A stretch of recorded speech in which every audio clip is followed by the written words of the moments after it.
ഇപ്രാവശ്യത്തെ ദീപാവലിയുടെ കുഞ്ഞു വിശേഷങ്ങളുമായിട്ടാണ് ഇന്ന് നമ്മൾ വന്നിരിക്കുന്നത്. ഇപ്രാവശ്യത്തെ ദീപാവലിക്ക് നമ്മൾ പ്രതീക്ഷിച്ചതല്ല നമുക്കിതൊന്നും ചെയ്യാൻ പറ്റുമെന്നുള്ളത്.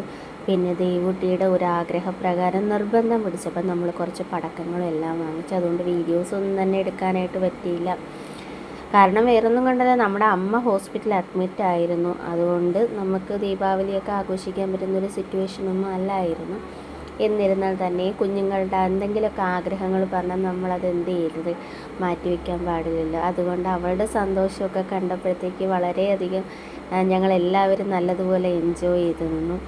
ദേവും ചിന്നുവും മിന്നും എല്ലാവരും കൂടിയൊക്കെ പടക്കം വാങ്ങിച്ച പടക്കങ്ങളും പൂത്തിരിയും കമ്പിത്തിരിയും മത്താപ്പും ഒക്കെ പൊട്ടിച്ച് എന്ത് ചെയ്ത് അന്നത്തെ ദീപാവലിയുടെ തലേ ദിവസം അവരാകെപ്പാടെ കളർഫുള്ളാക്കി മാറ്റിയിരുന്നു. പടക്കമെന്ന് കേട്ട പേടിയുള്ള ആളാണ് ദേവുട്ടി. പക്ഷേ ഈ ദീപാവലി വരുന്ന ദിവസങ്ങളിൽ പുള്ളിക്കാരത്തേക്ക് ഒരു പേടിയില്ല. കാരണം അത് എടുത്തു വെച്ച് കാണിക്കുന്നതൊന്നും പറഞ്ഞു കഴിഞ്ഞാൽ നമുക്ക് ഒന്നും പറയാനും പറ്റത്തില്ല.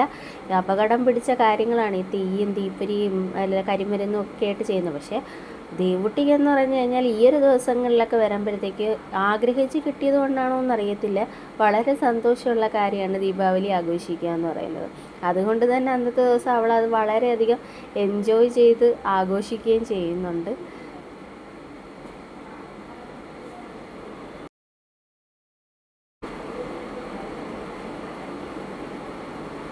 ഇപ്പം നമ്മൾ പൊയ്ക്കൊണ്ടിരിക്കുന്നത് കൊല്ലം ഡിസ്ട്രിക്ട് ഹോസ്പിറ്റലിലോട്ടാണ്. വേറെ ഒന്നിനും തന്നെയല്ല, നമ്മുടെ അമ്മയെ ഡിസ്ചാർജ് ചെയ്ത് കൊണ്ടുവരുന്നതിന് വേണ്ടിയിട്ടാണ് പോകുന്നത് വേറെ ആരുമല്ല, ഞാനും ദേവുട്ടിയും കൂടിയാണ് കൊല്ലത്തേക്ക് പോകുന്നത്. നല്ല മഴയുള്ള ദിവസം ആയിരുന്നാൽ തന്നെ നമ്മളവിടെ നിന്ന് പരവൂരിൽ നിന്ന് തന്നെ ഒരു ഓട്ടോ വിളിച്ച് നമ്മൾ എന്ത് ചെയ്തു, ഓട്ടോയിൽ തന്നെ പോകുന്ന വഴിക്ക് കൊട്ടിയൊക്കെ കഴിഞ്ഞപ്പോൾ തന്നെ ദേവുട്ടി നല്ല ഉറക്കമായിട്ടുണ്ട്.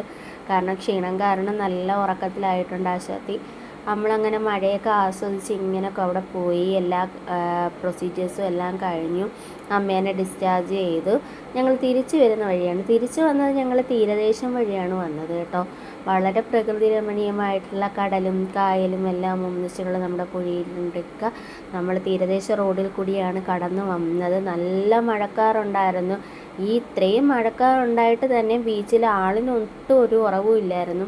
അവിടെ ഇവിടെയൊക്കെ ആയിട്ട് ആൾക്കാർ വന്നിരുന്ന് കടലും തിരമാലകളെയും മഴക്കാറിനെയും ഒക്കെ നോക്കിക്കൊണ്ടിരുന്ന് ആസ്വദിക്കുന്നുണ്ടായിരുന്നു. ഞങ്ങൾ വീട്ടിൽ വന്നപ്പോഴത്തേക്ക് എൻ്റെ അനിയനും വൈഫും എല്ലാം കൂടി അമ്മയെ കാണാനായിട്ട് വന്നു. അവരും കുറേ പടക്കങ്ങളും, ദീപാവലിയല്ലേ എല്ലാവരും കുറച്ച് പടക്കങ്ങളും മത്താപ്പും പൂത്തിരിയൊക്കെ കൊണ്ടുവന്നു. പിന്നെ മാമനും മോളുമായി പടക്കം പൊട്ടിക്കലൊക്കെ തുടങ്ങിയിട്ട് പിന്നെ അവിടെ ഒന്നുമില്ല. മാമനും മോളും കൂടി ചേർന്ന് കഴിഞ്ഞാൽ പിന്നെ നമുക്ക് ആർക്കും ഒന്നും പറയാൻ പറ്റത്തില്ല. അവിടെ കാണിക്കുന്നതിനൊന്നും ഒരു ഇതും കാണത്തില്ല. അതിൻ്റെ കലാപരിപാടികളാണ് ഇവിടെ കാണിച്ചുകൊണ്ടിരിക്കുന്നത്.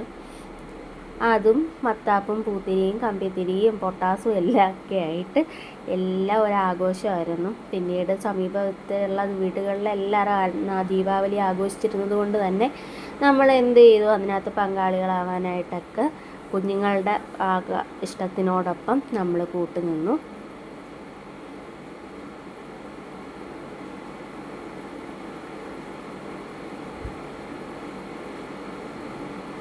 ഇതൊക്കെ നമ്മൾ ആദ്യമായിട്ടാണ് കേട്ടോ ദീപാവലിക്ക് മേടിക്കുന്നത്. കാരണം നമ്മൾ ഈ ഷോട്ടൊന്നും നമ്മൾ മേടിച്ചിട്ടില്ല. കാരണം നമ്മളാകെ മേടിക്കുന്നത് കമ്പിത്തിരിയോ മത്താപ്പ അട്ടയോ അങ്ങനെ എന്തെങ്കിലുമൊക്കെ കുഞ്ഞു കുഞ്ഞു ഐറ്റംസ് മേടിച്ചാണ്. കാരണം അത് ഓലപ്പടക്കം പോലും നമ്മൾ മേടിക്കാറില്ല. കാരണം ഓലപ്പടക്കത്തിൻ്റെ സൗണ്ട് ഈ പറയുന്ന ദേവുട്ടിക്ക് പോലും ഭയങ്കര പേടിയാണ്. എനിക്കും പേടിയാണ് കേട്ടോ, നെഞ്ചിടിക്കുന്ന പോലെയാണ് ഇപ്പോൾ ഓലപ്പടക്കമൊക്കെ പൊട്ടുന്ന സമയത്ത്.